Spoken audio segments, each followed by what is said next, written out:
오늘부터 우리는 창조절 전기 가운데 들어와 있습니다. 사도신경의 신앙 고백 가운데 보면 특별히 성부 하나님께 대한 신앙 고백이 제일 먼저 나오지만 아주 짧게 한 줄로 고백이 되어 있습니다. 전능하사 천지를 만드신 하나님 아버지를 내가 믿사오며, 이 신앙 고백을 근거로 해서 이제 탄생된 절기가 창조절 절기가 되겠습니다. 하나님의 창조의 섭리, 또 우리 인간들을 구원하시는 역사, 이 신앙을 되새기는 절기입니다. 대림절 오기까지, 주님의 오심을 기다리는 대림절 오기까지 이 절기는 계속되겠습니다. 상징 색깔은 녹색이 됩니다. 녹색과 창조, 이것은 아주 강하게 연결이 되어 있는 상징이 되겠습니다. 우리의 오만과 무절제를 반성하고 또 하나님이 주신 이 세계와 생명을 돌보는 관리자로 청지기로서의 사명을 다짐하고 실천을 다짐하는 여러분들이 되어야 되겠습니다. 이러한 소중한 절기를 시작하면서 올해 세 번째 전교인 영성 훈련을 맞았습니다. 우리 자신만 이런 신앙을 알고 지내는 것이 아니라 어떻게 하면은 하나님의 말씀의 생명 복음을 아직도 믿지 않고 또 받아들이지 아니하는 자녀손들과 이웃들에게 전할 것인지를 오늘 이제 본문 말씀을 근간으로 깊이 생각하고 또 결단할 수 있는 여러분들 되시기를 주의 이름으로 축원을 드립니다. 참화고도라고 하는 말을 많이 들어보셨죠? 또 2007년도에 우리나라 한 방송사에서 이에 관련된 다큐멘터리를 제작을 해서 방송을 했던 적이 있습니다. 참화고도, 이제 티, 그러니까 마시는 차 있죠, 차. 그리고 마을마자를 쓰지요. 그리고 높은 곳에 위치한 길이라고 하는 뜻이죠. 이 차와 말을 물물 교환하기 위해서 만들어진 길에 관한 다큐멘터리, 이게 이제 참화고도라고 하는 제목으로 방송이 되었습니다. 우리는 신라 시대 때부터 유럽까지 이어지는 그 실크로드에 대해서 아주 잘 알고 있습니다. 그런데 이 참화고도는 실크로드보다도 거의 200여 년 앞서서 탄생된 그런 교역로라고 하는 것을 잘 모르는 경우는 많습니다. 문명도 또 문화도 또 경제도 이런 것들이 이제 종교도 이 고도를 통해서 전달되고 또 전해받고 그렇게 되었다고 하는 것을 생각해 볼 수 있습니다. 이 고도의 길이는 자그마치 한 5천여 킬로미터가 됩니다. 그런데 이 참화고도가 유명한 것은 길이도 길이이지만은 그 도로, 그 길이 위치해 있는 그 장소가 설산이거나 아니면은 아주 그 깊은 계곡을 흐르고 있는 강 위에 이제 만들어진 길이라고 하는 것에 유명합니다. 그래서 평균 이 길의 고도가 4,000m 정도 됩니다. 그러니까 4,000m 되는 그 산 중간을 이렇게 사람들이 걷고 또 말들이 걷고 하면서 자연스럽게 생겨난 도로, 이것이 이제 참화고도라고 볼 수가 있겠습니다. 매우 위험하기도 하고 또 한편으로 보면은 아름다운 트레킹 코스도 되고 있기 때문에 요즘 사람들이 많이 찾는 그런 옛길이라고 볼 수가 있겠습니다. 우리나라의 방송사가 이 프로그램을 제작을 했을 때에는 전 세계의 유수한 방송사들이 이 프로그램을 만들려고 노력을 했지만 다 실패를 한 가운데 우리 한국방송공사가 이 다큐멘터리를 제작을 하는데 세계 최초로 성공한 것으로도 유명합니다. 그래서 여러 나라에 이제 돈을 받고 파는 그런 프로그램이 됐는데, 특히 국내 방송 사상 최초로 유럽 지역에 선 판매하는 그런 성과를 이루기도 했던 그런 프로그램입니다. 차를 옮기고 또 말을 옮기고 하는 길, 이제 그 길에 사람이 당연히 따라붙고 또 운반 수단으로서 운송 수단으로 말을 이제 이용을 합니다. 여러분, 우리 한국 사람들이 요즘에 많이 마시는 차 중에 그 녹차로 만드는 것이 있는데 보이차라고 하는 유명한 차가 있지요. 이 보이차, 동그랗게 생긴 모양이 그렇게 생겼지 않습니까? 숙성된 차. 이 보이차를 옮기고 말을 사오는 길이 차마고도입니다. 중국의 윈난성이라고 하는 곳으로부터 차가 많이 생산이 되는데 그 지역에서만 오래된 나무, 높은 키를 자랑하는 나무에 생산되는 찻잎을 따서 그것을 이제 동그랗게 만드는데, 그렇게 만든 이유도 이 험한 길을 가야 되니까 노새 크기 정도 되는 이 말에다가 이 차를 실어야 되는데 그거를 어떻게 하면은 효율적으로 실을 수가 있겠는가 해서 만들어진 게 원형 모습입니다. 그 원형 그 차 덩어리 하나가 무게가 357g, 400g도 아니고 500g도 아니고 300g도 아니고 딱 357g입니다. 이 차를 이제 단위별로 묶어가지고 그래서 말 한 마리가 실을 수 있는 60kg까지 그것을 차를 이렇게 묶어서 말에다 싣고 그렇게 이제 그 고도를 넘나드는 그런 길이 되겠습니다. 이 얼마나 험준한 지역인지 수천 길 그 밑을 내다보면은 이게 낭떠러지이고 또 그 밑에는 급류가 흐르고 있고, 그러니까 생명을 걸고 이 일을 합니다. 생명을 걸고 차를 옮기고 또 생명을 걸고 말을 옮기고 소금을 옮기고 금은 보화를 옮기고 또 무슨 그 생산물들을 이제 실어서 옮기는데 주된 품목은 차를 옮기는 것이었다라고 볼 수가 있겠습니다. 중국의 입장으로 보면은 티벳의 말이 전쟁을 수행하는데 아주 그 훌륭한 기능을 가지고 있기 때문에 티벳 쪽으로부터 말을 수입을 많이 해야 됩니다. 반면에 티벳 사람들은 고산지대에 살고 있는 사람들인데 고산지대에서는 채소를 사람들이 키울 수가 없습니다. 비타민C를 섭취할 수 있는 길이 부족하니까 바로 이 윈난성에서 오는 이 찻잎을 가지고 비타민C를 보충을 하고 그래서 건강을 유지를 했다 하는 것이 알려진 사실입니다. 티벳 사람들이 마시는 차를 우리가 보통 수유차라 그렇게 부르는데, 이것은 일단 찻잎을 끓여가지고 그 차를 만드는 통 속에 붓고, 그리고는 거기에다가 야크라고 하는 소와 비슷한 짐승이 있는데, 고산지대에 사는 짐승이지 않습니까?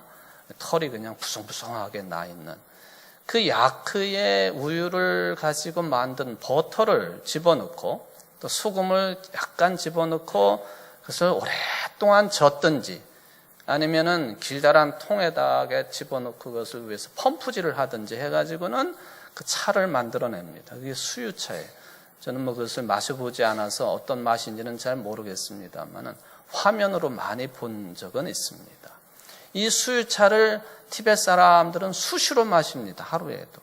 날씨도 춥기도 하고. 그러나 더 중요한 것은 자신의 육체 생명을 보존하기 위해서 비타민C를 바로 이 수유차를 마심으로 이제 공급을 받았다 하는 것이죠.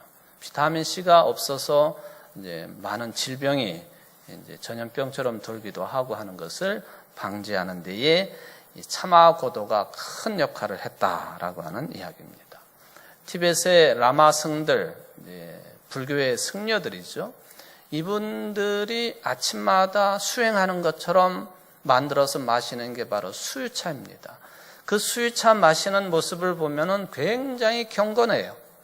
경건합니다. 만드는 과정도 그렇지만은 또 마시는 방법이나 과정도 태도를 보면은 정말로 마치 생명수를 받아들이는 것처럼 그 술잔 마시는 모습을 살펴볼 수가 있겠습니다. 참하고도 생명을 걸고 물물 교환을 하는 길이었습니다.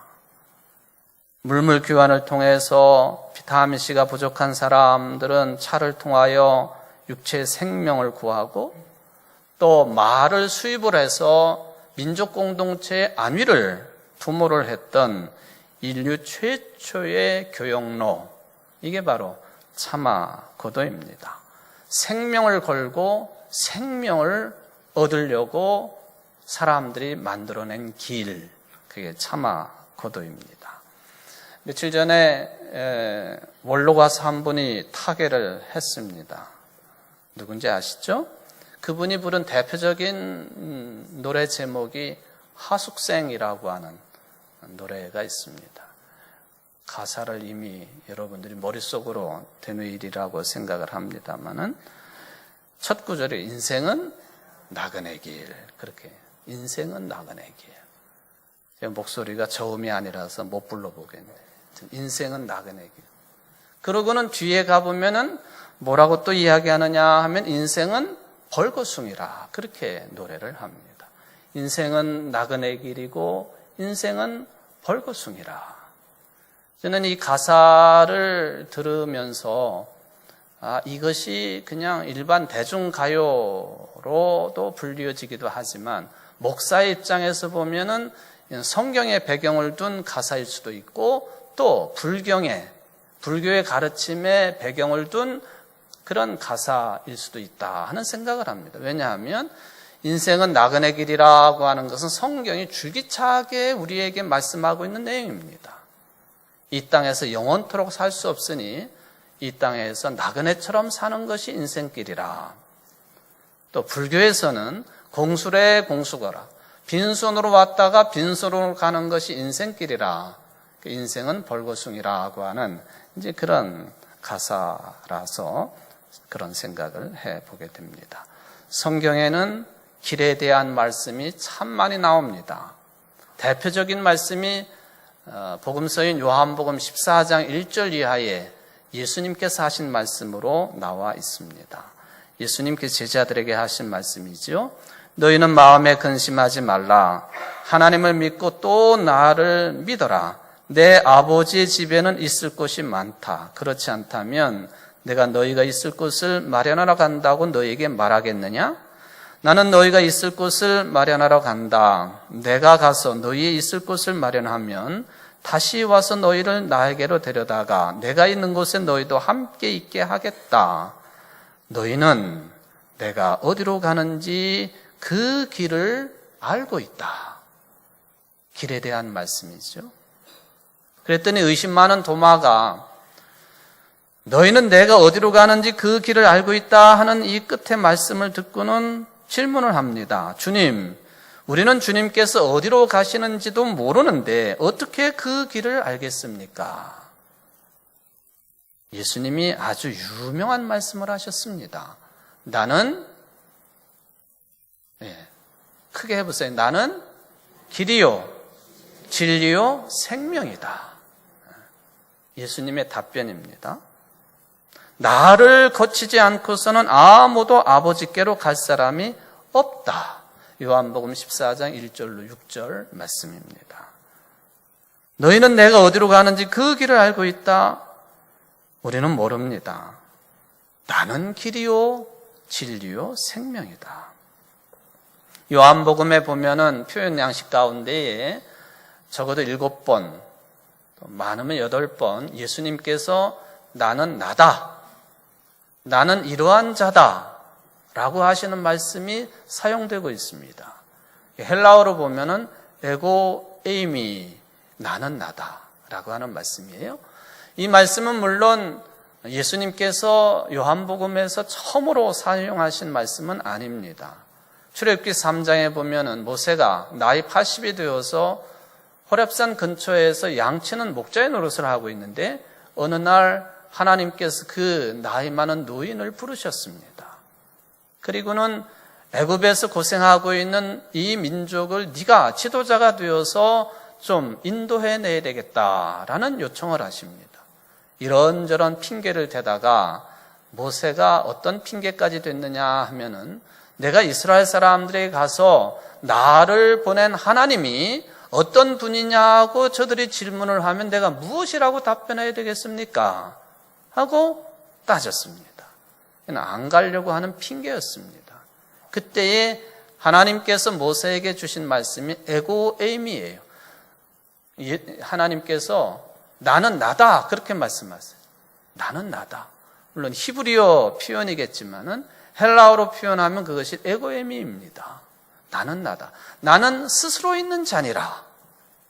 너희들이 만들어낸 신이 아니라 나는 처음부터 스스로 있는 하나님이다. 이게 이제 요한복음으로 넘어가면 예수님께서 당신이 누구이신지를 말씀하실 때 사용하는 헬라어로 에고에이미가 됩니다.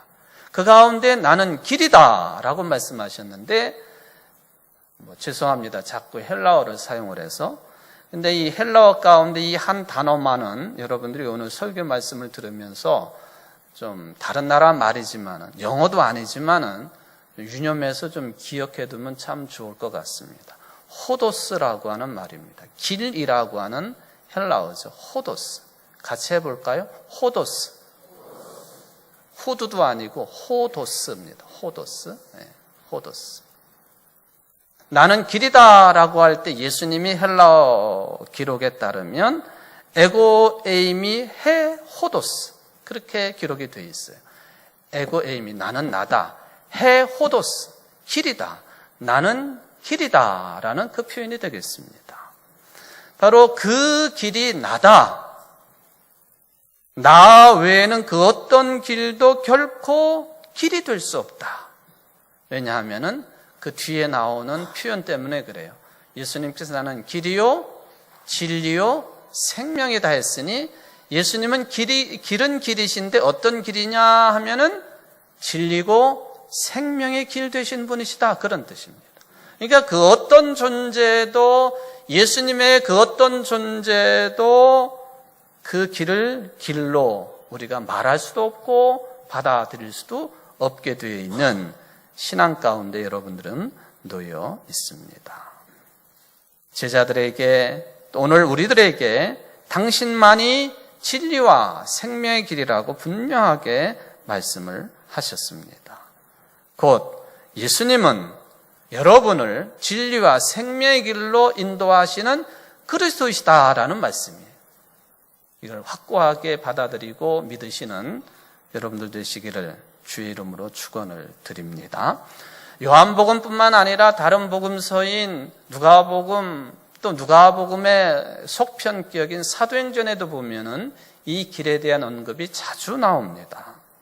물론 호도스라고 하는 이 헬라어 길이 우리가 걸어 다니는 실제적인 이 일반적인 물리적인 도로 길이기도 합니다. 호도스 그러면 그런 길도 호도스예요. 또 여행을 한다라고 할 때도 호도스를 사용을 합니다. 여행 자체가 길을 걷는 것이기 때문에 그렇습니다. 또 이 호도스 길이라고 하는 의미를 비유적으로 또는 추상적인 목적지로 설정을 해서 표현하기도 합니다. 예를 들면 평강의 길 또는 생명의 길, 구원의 길 이렇게도 이 호도스라고 하는 헬라어 단어를 사용을 합니다. 그런데 일반적으로 우리가 들을 수 있는 내용입니다만은 누가복음이나 사도행전을 읽다가 보면 이 호도스라고 하는 길의 개념이 아주 중요하게 제3의 의미를 가지고 있다고 하는 것을 확인할 수 있습니다. 그게 뭐냐? 예수님께서 일으키시는 복음으로 말미암아 건설하시는 하나님 나라의 운동을 호도스로 표현을 합니다. 아주 특이한 내용이기도 하고 우리가 유념해야 될 표현입니다. 율법을 중심으로 한 유대 종교와는 전혀 새로운 신앙운동 또는 더 넓게는 종교운동을 가리킬 때에도 이 길이라고 하는 용어, 호도스라고 하는 용어를 사용한다라고 하는 것이죠. 그래서 복음으로 하나님의 나라 운동이 시작되고 건설되고 있고 완성될 것이고, 또 율법을 넘어서는 새로운 신화운동으로 길이 호도스요, 복음으로 이루어지는 것이니, 우리는 결론적으로 이야기를 하면 그 길은 곧 복음이라고 해석을 합니다. 길은 곧 복음이라. 요즘에 시내 가끔 보면은 도를 아십니까? 하고 달려드는 사람들이 있잖아요. 도를 아십니까? 그게 길도자를 사용을 합니다. 그 도가 무슨 여행을 다니는, 걸어 다니는 길을 말하는 것이겠습니까? 복음서, 특히 누가복음이나 사도행전을 중심으로 보면은 예수님이 복음으로 일으키시는 하나님의 나라를 말하는 것이요, 그리고 율법 종교를 넘어서는 복음으로 이루어지는 신앙, 운동, 이것을 또 방향성을 이야기할 때에 길이라고 하는 용어를 사용한다라고 하는 것이죠. 누가복음 20장에 보면은 예수님께서 예루살렘 성전을 들어가셨더니만 잡다한 장사꾼들이 성전을 어지럽히고 또 만민이 기도하는 집에 정신을 훼손합니다. 그리고 예수님이 이것을 회파하시고 말씀을 전하실 때 많은 사람들이 귀를 기울여요. 많은 사람들이 예수님의 말씀에 귀를 기울이고 있으니까 율법 종교, 유대교의 지도자들이 어떻게 하면은 많은 사람들을 모아들이는, 자칫 잘못하면은 이게 정치적인 세력이 될 수 있고 또 율법 종교에 반대되는 세력으로 규합이 될 수 있는 이 예수 따라다니는 사람들을 이게 못하게 해야 되겠는데 지도자인 예수를 묶어놓으면 가능하겠다 생각해서 예수님의 말씀에 책 잡으려고 정탐꾼들을 보냈습니다. 와서는 예수님에게 아첨을 합니다. 그런데 저들의 아첨하는 말 가운데 예수님을 역사적인 예수로서 분명하게 인정하는 내용이 있습니다. 그게 뭐냐 하면 당신은 사람을 차별하지 않습니다. 또 당신은 권세와 권력을 두려워하지 않는 분입니다. 당신은 바른 말을 하는 랍비입니다. 이거는 정탐꾼들도, 말하자면 저들을 보낸 유대교의 지도자들도 예수님의 말을 듣고 인정하는 내용이었습니다. 그리고는 예수님의 대적자들이 예수님의 가르침과 정신을 가리켜서 뭐라고 표현했느냐 하면은 하나님의 도라, 그렇게 표현을 했습니다. 여기 하나님의 도 할 때도 호도스가 사용이 됩니다. 하나님의 도, 하나님의 나라의 가르침, 복음운동, 신앙운동, 종교운동, 이게 도라고 하는 그런 단어로 표현이 된다라고 하는 것이죠. 바울이 사울이었을 때에 사도행전 기록에 따르면 예수 믿는 사람들을 절대적으로 핍박을 했습니다. 그때에도 성경이 기록하기를 그 도를 따르는 사람들을 만나면 남녀를 막론하고 결박해서 예루살렘으로 잡아가는 기독교의 박해자였다고 사울을 소개하고 있습니다. 거기도 보면은 그 도를 따르는 사람들을 만나면, 예수 믿는 사람들을 만나면, 예수를 그리스도로 신앙 고백하는 사람들을 만나면, 하나님의 나라 운동에 실제적으로 참여한 사람들을 만나게 되면, 교회에 가는 사람들을 만나게 되면 남녀를 불문하고 결박해가지고는 예루살렘으로 끌고 갔던 인물이 바울이었다. 그런 바울이 다메섹 도상에서, 다메섹으로 가는 길 위에서 부활하신 예수님을 만나고, 그리고는 박해하던 사람이 오히려 그 도를 전하는 사람이 되었다고 사도행전에서는 기록을 합니다. 그 도, 하나님의 나라 도, 하나님의 도, 그렇게 이야기를 합니다. 사진을 한 장 좀 보겠습니다. 맨 위에 있는 게 제가 계속 말씀을 드리고 있는 헬라어 단어입니다. 그 밑에 있는 영어 단어는 뭔지 아시죠? 화살표, 출구, 비상구, 그런 개념이죠. 그 맨 위에 있는 이 헬라어 단어를 어떻게 발음하느냐? 엑소더스, 그렇게 부릅니다.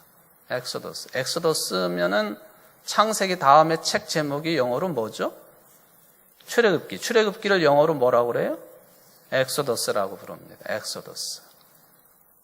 이게 헬라어로 저게 출구라는 뜻이에요. 그런데 이 X 다음에 붙는 단어가 엑소더스, 발음은 그렇게 되지만 두 단어가 합쳐졌으니 X하고 호도스가 합쳐진 말이에요. 엑소더스. 그러니까 출애굽기 자체도 길과 관련되어 있는 책 제목이요. 저희 헬라어 지금 제가 지난번 그리스를 방문했을 때에 뭐 헬라어를 다 아는 건 아니지만 저기 호도스가 있네 하고서 얼른 찍어 놓은 게 저기 출구 비상구라고 하는 표시였습니다. 엑소더스. 인생의 길, 의미 없는 길에 살던 사람들을 하나님의 품의 길로, 하나님의 도로 품어서 탈출시킨 그 기록을 담아놓고 있는 책이 엑소더스라고 하는 출애굽기라 하는 것이죠. 엑스라고 하는 말, 이 말은 어디로부터 빠져나온다, 어디로부터 바깥으로 빠져나온다 하는 그런 뜻을 가지고 있지 않습니까? 모든 사람들이 다니던 길로부터 전혀 색다른 길로, 요한복음에 따르면 진리의 길로, 생명의 길로 우리가 이끌음을 받고 있고 주님께서는 우리를 그 길로 인도하시는 길 자체가 되고 계시다라고 하는 것이 성서의 증언이 되겠습니다. 그리스도인, 바로 이 길과 진리와 생명이 되시는 예수 그리스도 안에서 삶의 방식을 찾는 사람들이고, 그리고 무슨 권력을 추구하는 그런 신앙을 가지는 것이 아니라 바로 길 되시는 그분과 동행하며 길을 가고 도를 닦는 진리의 수행자들이 바로 그리스도인들이다라고 하는 개념을 담고 있습니다. 여러분들이 바로 도상에 있는 존재들이다, 그런 이야기입니다. 도상에 있는데 혼자 있는 것이 아니라 그리스도와 함께 동행하고 있는 도상의 삶이다라고 하는 것이죠. 우리 그리스도인들의 신앙의 양태를 이렇게 살펴보면은 크게 보면 두 가지로 분류가 된다고 볼 수 있겠습니다. 하나는 마음으로만 믿으면 되지 하는 분들이 계세요. 제가 교인들과 대화를 해보면은 그런 표현하시는 분들이 가끔 계세요. 아유, 목사님, 마음으로만 믿으면 되지요. 꼭 뭐 교회 나가야 돼요? 아니면 꼭 뭐 편하게 그리스도인은 이렇게 살아야 된다 해가지고 삶으로 드러내립니까? 마음으로만 믿어도 예수님께서 주신 말씀처럼 누구든지 믿기만 하면 구원받는 거 아닙니까? 그런 신앙관을 가지고 있는 사람들이 의외로 많습니다. 또 한 부류는 반대편이라고 할까요? 예수님을 그대로 본받는 삶을 살아야 된다고 하는 신앙관을 가지고 있는 사람들도 있습니다. 우리들의 추구하는 신앙의 목표가 되긴 하겠습니다만, 여기 마음으로 믿기만 하면 된다, 이것을 가지고 독일의 보네퍼 목사는 은혜를 이야기할 때 그런 사람들의 은혜는 값싼 은혜라고 그랬습니다. 값싼 은혜. 은혜이긴 은혜이지만 값싼 은혜라. 반면에 예수님을 본받는 삶을 절대적으로 살아야 된다. 그 목표 수준이 상당히 높아요. 예수님과 똑같이, 예수님처럼. 그런데 솔직히 말씀을 드리면 예수님과 같이, 예수님처럼 똑같이 살 수 있는 사람이 어디에 있겠습니까? 저도 그렇게 못 살아요. 여러분들이 보셔서 아시겠지만 저 그렇게 못 삽니다. 살 수가 없어요. 왜 그러냐? 그게 인간의 본질이거든요. 사도 바울이 로마 교인들에게 말씀하실 때 의인은 없나니 하나도 없다. 의인이 하나도 없는 거예요. 예수 그리스도 한 분 외에는 의롭다고 우리가 믿음으로 인정받는 것뿐이지 의인은 하나도 없는 거예요. 그럼에도 불구하고 은혜로 우리는 하나님의 사람으로 그리스도인으로서 존재하는 것이죠. 그러므로 우리는 사도 바울이 고백한 것처럼 나의 나된 것은 주의 은혜라고 하는 고백을 할 수밖에 없어요. 내가 예수님처럼 똑같이 그렇게 살지는 못하지만은 그리스도이신 예수님과 동행하면서 길을 걷는 사람, 나그네로서 복음의 길을, 신앙의 길을, 믿음의 길을 이것을 걷고 있다라고 하는 것 자체가 바로 주의 은혜라고 하는 그런 말씀이 되겠습니다. 그래서 주님께서는 우리에게 계속 요청을 합니다. 나와 함께 길 위에 서서 걸으라고. 그 걸음걸이가 좀 늦을 수도 있지만 또 나만큼, 즉 길 되시는 예수님처럼 못 갈 수도 있지만 예수님과 동행하면서 그 신앙의 길에 설 수만 있다면, 걸을 수만 있다면 그것이 주의 은혜라고 하는 말씀이 되겠습니다. 제가 설교 준비를 하면서 궁금증이 생겼습니다. 도대체 예수님께서는 한 3년 동안 공생의 삶을 사셨는데 예수님이 걸어가신 그 길의 총 길이가 얼마나 됐을까? 이런 궁금증이 생겼습니다. 근데 아무리 자료를 찾아도 이거에 대한 명쾌한 답변을 주는 자료가 없기는 했습니다만 딱 한 군데에서 이야기를 하는 내용이 있습니다. 사실 신명기서에 보면은 하나님께서 젖과 꿀이 흐르는 가나안 땅을 허락하시는데 그 땅이 어떤 지형이냐 하면은 산과 골짜기가 많은 지형이라고 신명기에서는 분명히 밝혀두었습니다. 지금도 이스라엘 나라 경상남북도 크기만큼밖에 안 되지만은 골짜기가 많고 그 지형이 오르락내리락 합니다. 여리고로부터 예루살렘까지 고갯길이요. 바다보다도 몇백 미터 낮은 곳에 위치한 사해, 이런 지형들을 생각해 보면은 광야를 포함해가지고 걷기가 불편한 지형이 팔레스틴 땅입니다. 그런데 예수님께서는 3년 동안 이 팔레스틴 땅을 두루 다니십니다. 오늘 제목처럼 거기에서도 내가 전도해야 된다 하는 사명 때문에 그러셨어요. 예루살렘에 입성하실 때 유일하게 나귀를 타신 기록이 있습니다만 거의 대부분 걸어서 복음을 전하셨습니다. 거기에까지도 가서 내가 전해야 된다. 공생애를 시작하시기 전에 30년 동안 나사렛에서 생활을 하셨는데 이스라엘 남자아들이라고 한다면 1년에 3차례는 적어도 3차례는 의무적으로 성전이 있는 예루살렘을 방문해야 됩니다. 3대 절기를 지키기 위해서 부모와 가족들과 또 이웃들과 함께 방문을 합니다. 재물을 가지고 나사렛으로부터 예루살렘 성전까지의 거리는 약 120km 정도로 파악이 됩니다. 그러니까 서울에서 출발을 해가지고 고속도로 상으로만 청주까지 한 120km 정도 되지 않습니까? 이 거리를 걸어서 최소한 1년에 3번은 왔다 갔다 해야 됩니다. 왕복하면 240km. 3번을 곱하면 얼마나 되나요? 한 720km 정도 왔다 갔다 하는 것이죠. 30여 년 가까이 하셨습니다.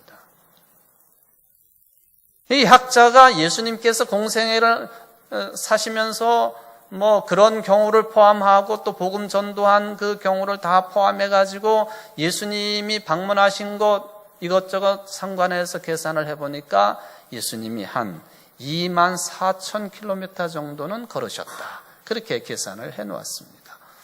물론 맞을 수도 있고 안 맞을 수도 있겠습니다만 그만큼 예수님은 많이 걸으신 분이셨다 하는 그런 이야기가 되겠습니다. 오후 시간에 사도 바울의 전도에 관한 말씀을 지도를 가지고 하겠습니다만은 1차, 2차, 3차 전도에 한 번에 수천 킬로미터씩 걸어 다녔습니다. 왜? 거기에 가서도 복음을 전해야 되기 때문에 사명이죠. 하나님이 주신 뜻이 되겠습니다. 바로 길을 걸으셨다는 것이죠. 길을 걷되 차마 고도처럼 육신의 생명의 안위를 위하여 진리와 생명을 전하시기 위해서 그것도 영원한 생명을 전하시기 위해서 길을 떠나시고 길을 걷고 머리 둘 것도 없이 사셨던 분 그분이 바로 예수님이셨다 하는 것이죠.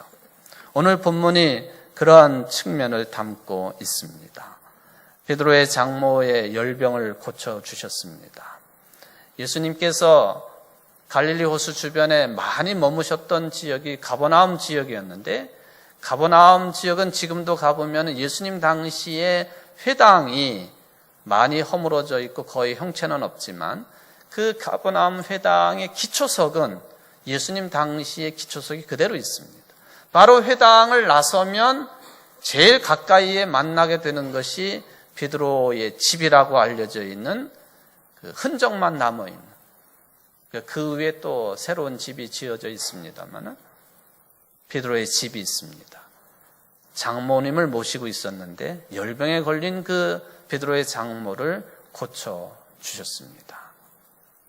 그리고 나서 예수님은 한적한 곳에서 기도하시러 가셨는데 시몬 베드로가 와가지고 많은 사람들이 주님을 찾고 있습니다. 예수님이 나서셔서 우리 가서 전도해야 되겠다. 그리고 귀신도 쫓아내십니다. 예수님의 생애가, 공생애가 그런 내용으로 채워져 있다라고 하는 것, 우리는 참 유념을 해야 될 삶이 되어야 되겠고 또 내용이 되어야 되겠습니다. 회당, 생명을 구하라고 허락하신 회당이었지만 율법 종교는 오히려 생명을 망가뜨리고 생명의 길로 인도하지 못하는 이 율법 종교를 넘어서서 복음으로 하나님의 나라 운동을 일으키시고 진리와 생명의 길로 사람들을 안내하시는 길 되시는 예수님, 그분이 거기에 가서도 전도해야 되겠다 말씀하십니다. 여러분들, 예수님처럼 우리가 할 수 없지요. 찬송가 가사에 있는 것처럼 바울처럼은 할 수 없지만 내 집 근처 다니면서 전할 복음이 있다고 하는 것, 예수님 정신입니다. 거기에서도 전도를 해야겠다. 여러분은 대부분이 부모님들 입장입니다만 여러분들의 자녀손들을 위하여 무엇을 전하고 계십니까? 참화고도의 길처럼 육신의 건강을 위하여, 세상의 안락한 삶을 위하여 전하는 것 참 많지요. 뜻도 있습니다. 돈도 있습니다. 왜 그런 것은 전하면서도 진리와 생명의 길은 전하지 않으십니까? 우리의 자녀손들이 영생의 삶을 살려고 하는 것 관심 밖의 일입니까?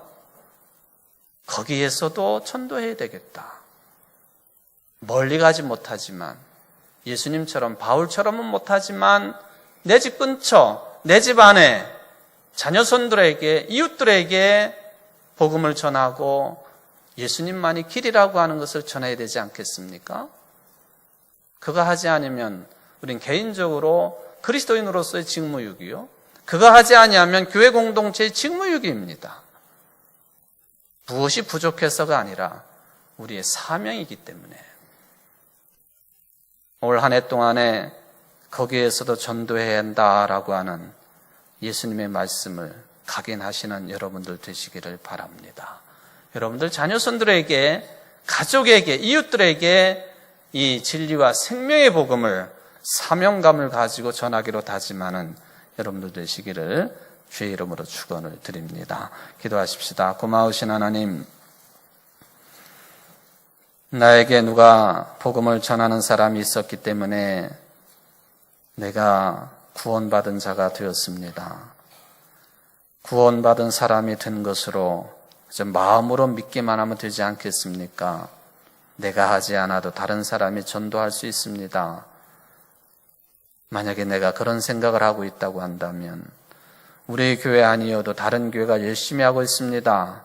만약에 우리들이 그런 생각을 하고 있다면 신앙의 직무유기요, 교회 공동체의 직무유기임을 깨닫게 하옵소서.